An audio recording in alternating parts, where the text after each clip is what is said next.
Welcome back to another episode of Iniquitous News. I am your host, Lawrence Johnson. Happy Wednesday. We back like cook crack as always, people. And right now we are living through the biggest cover-up in U.S. history, in my personal opinion. Obviously, there probably was, bigger ones back in the day when it comes from aliens, JFK, Roswell, whatnot. But currently, right now, what's happening with Ghislaine Maxwell and Donald Trump and Jeffrey Epstein is one of the most eye-opening things that could possibly happen in 2025. Because now Trump has released maybe the most damning information yet on Air Force One on his way back home. He was asked, why did you and Jeff fall out? And he gave one of the most interesting answers ever. He blamed it on an underage girl that worked at his spa. Right? He said, Jeffrey, don't do that no more. And then he came in and he took this girl out of my spa, had him start working for her spa. His spa, both their spas. Ghislaine came in there, poached her out of there, brought over there. And she's confirmed this, right? Let's listen to her testimony saying this during the documentary. Virginia, how did you meet her and what was her pitch to you? I'm working at Mar-a-Lago, loving it. I'm working in the spa area. I was reading about anatomy and massage, and that's when Ghislaine came up to me and said, oh my God, you're reading a book about massage. And, long story short, she told me that she knew of a man who was looking for a traveling masseuse, and if he liked me, then I would get educated and I would become a real massage therapist. So yeah, it was a dream of a lifetime until I got there, and the abuse was immediate. Now, Donald has never confirmed this before, that he even knew who this girl was, or that she worked for him, or that there was any type of ties together, or he knew that Ghislaine came to Mar-a-Lago and then poached her out of there.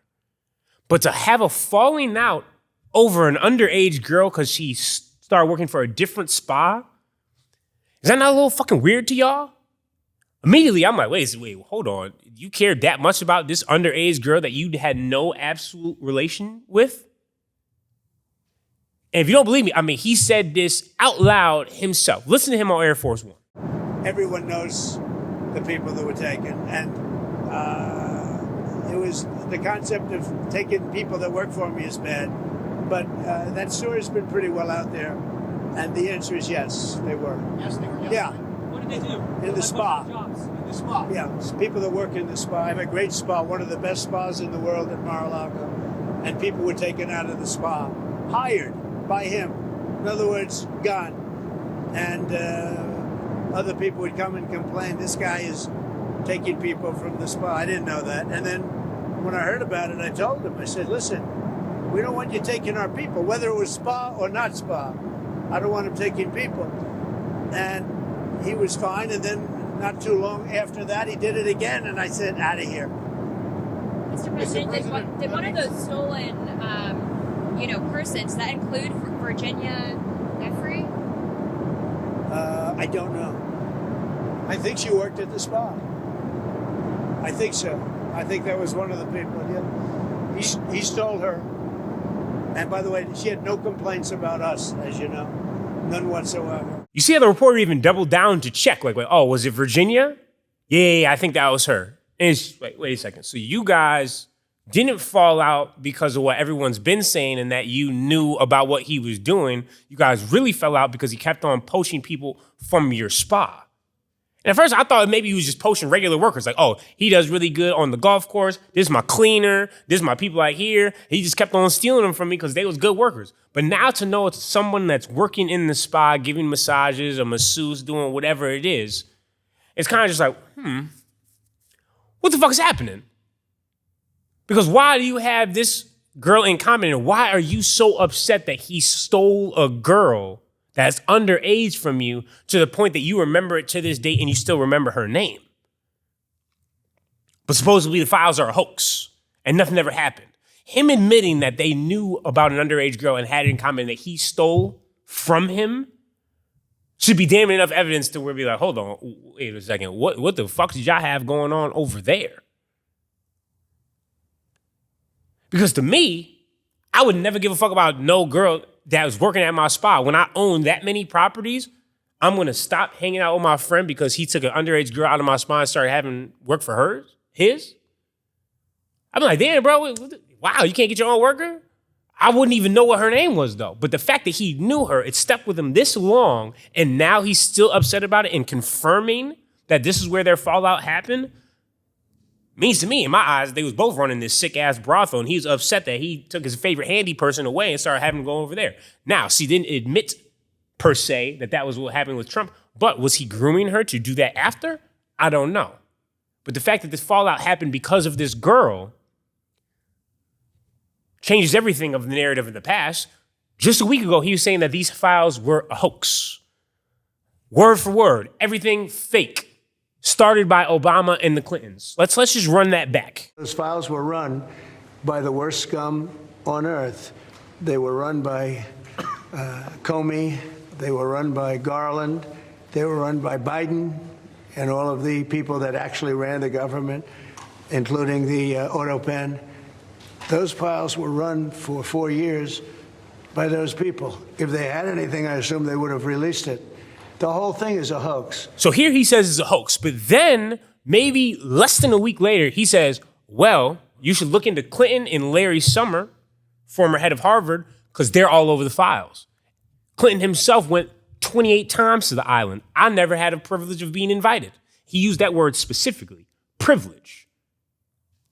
So you're telling me that a man named Bill Clinton made up fake files, then put himself in the files 28 times going to the island? And then you said your name's planted in the files by the person that also planted himself way more than you and put himself 28 times at the island? Who would make hoax and fake files and then incriminate themselves? Sounds like one of the stupidest things I've ever heard. But let's play this clip so we understand and hear exactly when he says this. I never had the privilege of going to his island. And I did turn it down, but a lot of people in Palm Beach were invited to his island. In one of my very good moments, I turned it down. I didn't want to go to his island. Yeah. So you see how the narrative and story keeps on changing, and now they're all of a sudden putting pressure, saying we need grand jury testimony released, even though that's absolutely nothing. But Pam Bondi, it's like they're fake trying to act like we're doing work when really this is all secondhand testimony from an NYPD officer. There's no new information that will be released if we get the grand jury testimony. They just want to make it seem like they are doing something. And then Ghislaine, as we now know, went to the Supreme Court and said, hey, I'll testify. I will talk. I will give hundreds of names. If I do that, I need to walk free. It's like, what the fuck? My first red flag is the fact that he decided to go talk to Ghislaine instead of the victims. If you had no problem and you want to actually expose the files and you weren't a criminal yourself, you just went to all the victims. Okay, let's relook at this. Let's release all the files. She still needs to suffer and rot in prison because she took part in the sexual exploitation of these women. Ghislaine was not just complicit. She was also involved, and that's come from many girls. She didn't just procure girls and women for Epstein, but she herself participated in their abuse. I think that's an important thing for people to understand.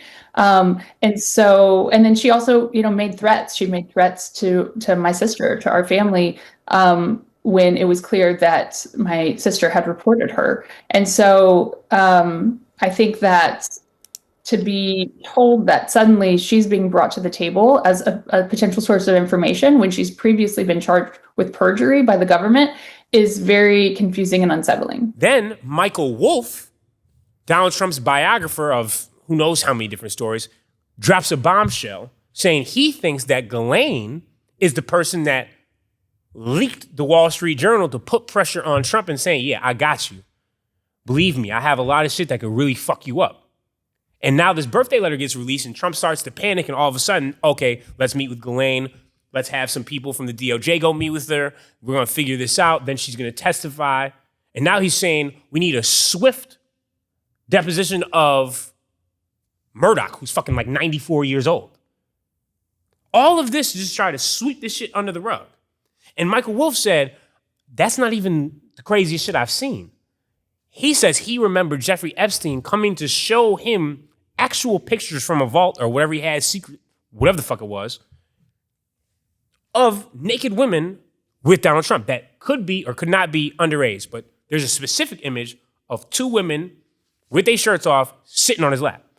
I mean, you don't have to take my word for it. Listen to Michael Wolff. I was sitting talking to Epstein and he said, wait a minute. I got to show you something. And then he went into his safe and he came out with photographs. They were Polaroids, I think. And he kind of spread them out like playing cards. And it was Trump.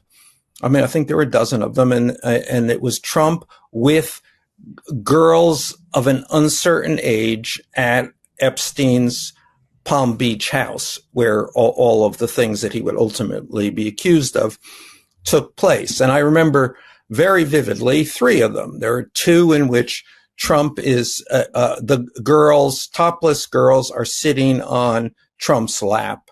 And then a 3rd in which he has a stain on the front of his pants. And the girls are kind of pointing at it, sort of bent over, laughing, covering their mouths. Yeah, exactly. And pointing, 3 or 4 girls. And those are the ones I specifically remember. And my assumption is that they were in the safe, and I have seen him on other occasions take them out of the safe. And I think it's certainly not unlikely that they were in the safe when the FBI came in after his arrest and took everything from the house, including everything that was in the safe. So if the birthday letter is true, this man actually has images of Trump like this.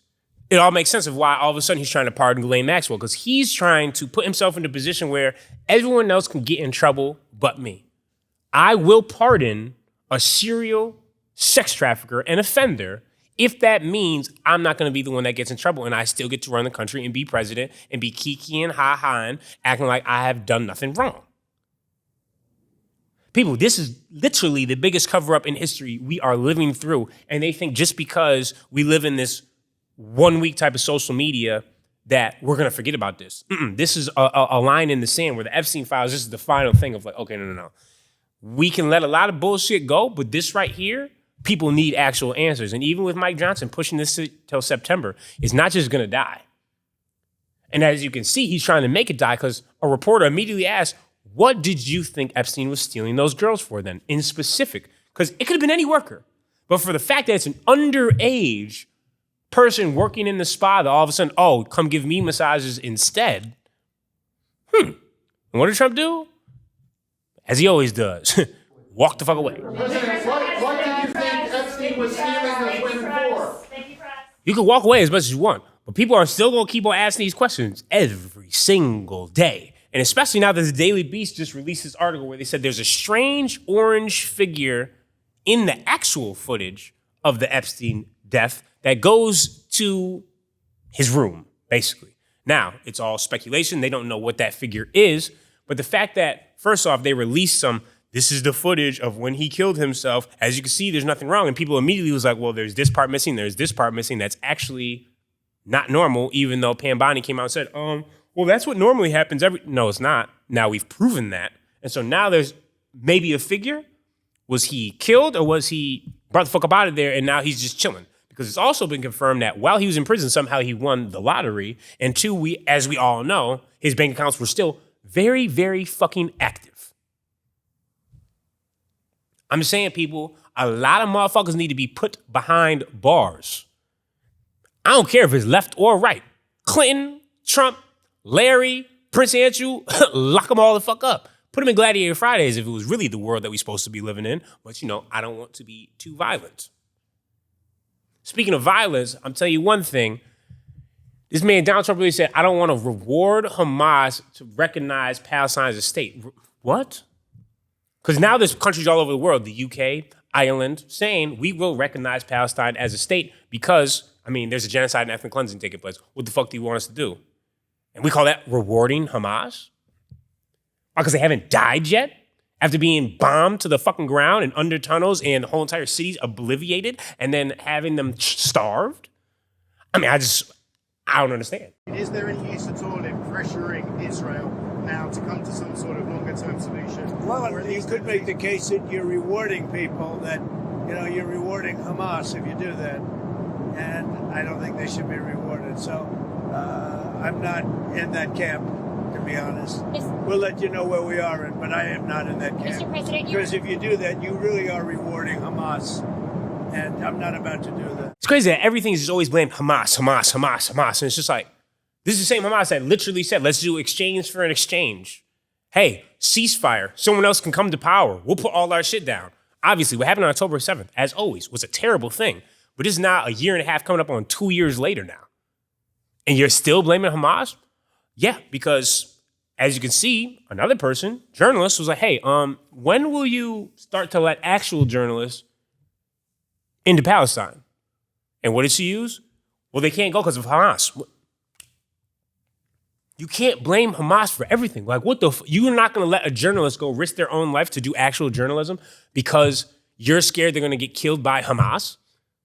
That shit doesn't even sound real out loud. IPC said today what's going on in Gaza is famine. And the reason they didn't classify it as such is because they need the actual data and they have to be in Gaza to collect that data, which Israel prevent them. So my two questions. Well, let me just say, as you know, I might, is that there is someone preventing people from getting into Gaza, and that's Hamas. Okay. Hamas is preventing everyone from being able to get in there, whether it is reporters, whether it's food deliveries, or those who might need to assess the nature of what's happening on the ground.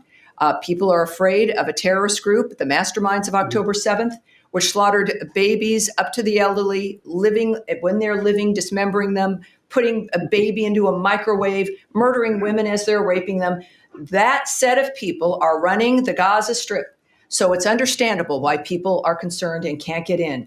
It is not the Israelis who have been defending themselves in this framework and who are ready to sign a ceasefire deal and have been ready for weeks to do so. Leave that Hamas shit somewhere else. I understand they are a guerrilla warfare type of tactic, but still try to be blaming them, everything on this, and then perpetuating the fucking lie of, oh, they're microwaving babies. This shit has been proven false. They never cut nobody's fucking heads off. Even the rape shit wasn't real. But you know what has been happening? An IDF soldier literally just killed herself, supposedly because she kept on getting raped by a bunch of people in the IDF. They've immediately covered that story up. I mean, with a grain of salt, I guess, because, you know, Israel lies about everything. I don't think they lie about this shit, though. Moving right along, Trump is upset at the Fed, a.k.a. Powell, because he keeps on saying, you need to cut rates, you need to cut rates. And he said, nigga, fuck you. I'll cut rates when I want to cut rates. I'm not today, though. Which basically just tells us that we are heading towards mass inflation and all this trade talk. Well, we've moved that down the road because a.k.a. China was like, man, fuck you. A.k.a. we're not listening. What are you going to do about that? We're going to push this down the road because we'll be fucked if we don't. Then he came out and said, well, 20% tariff to India, which means that we will be paying 20% more in goods. And I just can't believe they keep on trying to call this a win. Like, we brought in $160 billion in tariffs. It's like, okay, yeah, the consumers and the companies now have to pay for that. I mean, it's just very basic in how math works, but people are just like, I guess, denying that fact and trying to act like that's not actually happening. I don't really know why. But currently, trade-wise, we've shot ourselves in the foot over and over again to the point that most countries just look at us and laugh. Japan? They was like, yeah, we have no idea what bros fucking talk about. We haven't agreed to any of that. But he continues to just go up there and lie because he thinks that, you know, why not? Strictly for vibes. People just gonna listen to me. I got fans. Speaking of his fans, I mean, the White House official Twitter account is one of the most insane social media accounts to this day. They actually use the Jet 2 holiday audio, nothing like a Jet 2 holiday, about deportation. And what I'm gonna say, I can't lie, that shit was kind of funny. Where I sit there, I'm like, yeah, we live in a simulation for real. The boys was not that far off. All these people that talk about this crazy shit, have a very, very strong point and strong argument at this point in time. I mean, just listen to this shit. But now, with Jet 2 Holidays. That's fucking insane. I can't believe that's a real video that they posted and are gonna think like, okay, I swear, in like 100, 150 years, when we're all dead off this planet, unless AI, you know, keeps us around forever, who knows what's gonna happen with that. But I feel like Trump is gonna be looked back at as like almost a fake fictional character that didn't really exist. Where they're like, there's just no way he was saying this shit out loud. People are gonna have to be like, no. Dead ass. Like, no, he was serious. He was really doing all this shit. It's just like, holy fuck. We're living in a movie. It's just, unfortunately, we have to play the side characters, and our main character is doing everything he possibly can to fuck our lives up. And speaking of fucking their lives up, let's just talk about Kash Patel. He just disappears all the time and then he'll reappear acting like he's breaking this huge story. He said, I found burn bags of the Russian gate and Russian hoax that's going to prove everything wrong. They thought they could just hide this room and hide the key and nobody would ever find it. In a FBI building, they thought nobody was going to find a room in the FBI building. And they were going to hide the key and once they left, nobody was going to open it. I mean, how fucking dumb does that sound when you say that shit out loud? And you believe yourself? This is the same guys that there's nothing in Epstein files. I found absolutely nothing. Man, shut the fuck up. This whole Russia thing, I can't believe they keep on trying to bring this up. It's already been confirmed what happened. There's no new evidence. I guess this now will be turned over and they're going to publicly release it. Why can't you do the same thing with Epstein files? That's my question. But we know why, because your boys all the fuck up in them. And you think about Pam Bondi, it's like, where the fuck did she go? This man she did not miss a TV interview. Anytime there's a camera, she was in front of it. But now all of a sudden, she getting all this motherfucking smoke. She disappeared like a magician. Poof, gone. But she did confirm, yeah, the files aren't a hoax, but we're doing everything we can to get them released. Okay, bitch, move the fuck along. Lying ass. I'm sick of this shit. You know what else I'm sick of? Letting nut jobs get guns, like M4s. And the New York City shooting that just happened was absolutely tragic. But there's a lot of questions that we need to ask here. First off, this man, Sean, he ended up leaving a note saying, check my brain. NFL is basically hiding what's actually going on with CTE, even though this man never even made the NFL. He's from Santa Clarita. He was living in Vegas as an overnight security guard. And then one day, randomly, whether he got driven crazy or he was upset, whatever it may be, he purchased his M4, already had a concealed carry gun, drove from Vegas all the way to New York, parks outside in a BMW, leaves, obviously, as we can see from the image, with the gun in his hand. I don't know how NYPD didn't see this man walking like if you ever been in New York, NYPD is everywhere. I don't understand how they didn't see bro walking in the building and start, trying to fire this nigga up, to be honest with you. But nonetheless, he then gets in the building, basically starts opening fire. He killed an NYPD officer. He killed a security guard. Then he killed somebody, a CEO for Blackstone. And then he also killed another person that was working basically in like a hedge fund type of position. Now, the conspiracy theories are already all over the place, trying to say, well, first, the politically motivated one of, well, I heard him yelling Free Palestine. They arrested somebody in a Free Palestine shirt. Yeah, they arrested somebody in a Free Palestine shirt for literally no reason. He had nothing to do with it. This man was a black man. And then second, no other thing confirms that he said Free Palestine even one time. But then the other conspiracy theory is, oh, he went to the 33rd floor. What does 33 mean? There's a whole entire rabbit hole of this is the higher arc and, this whole entire basically supremacy type of thing. That's a rabbit hole you can dive in if you want to. Then there's the other thing of he was actually going after NFL agents. Then he got to the elevator, let one woman pass. Then he went up to the 33rd floor and started open firing. And then he shot himself in the chest, which obviously does let me know that the note to me is real and authentic, because instead of shooting himself in the head, he said, no, literally check my brain. Something's wrong with me. I feel like sometimes not everything's a conspiracy theory. Maybe this man actually suffered from serious CTE and he needed to take the blame out on somebody because he felt like he should have made the NFL, or he felt like there's other people like him that feel like they're going crazy and this is the way he took his anger out. He's going to suffer in hell for eternity. Terrible person, but not everything is a conspiracy. But then there's people saying, well, the Blackstone person, he did that on purpose because they have a real estate firm and she's the CEO that manages over $100 billion worth of real estate. And two of the women that were killed ended up being Jewish. And so that's why they tried to point to the political motive. Oh, this is Free Palestine. He's trying to take it out on them. Sorry, I don't buy that whatsoever. No offense to Jewish women. No one knows you're Jewish. People think like you guys are walking around with the target. Nobody knows, has any idea. Now, I would agree more if it was like a racially motivated attack, but he also killed people of color as well. So really, I think this is a man that was just kind of a little sick in the head and lost in the sauce and decided that this was his only way to do things, which is very sad.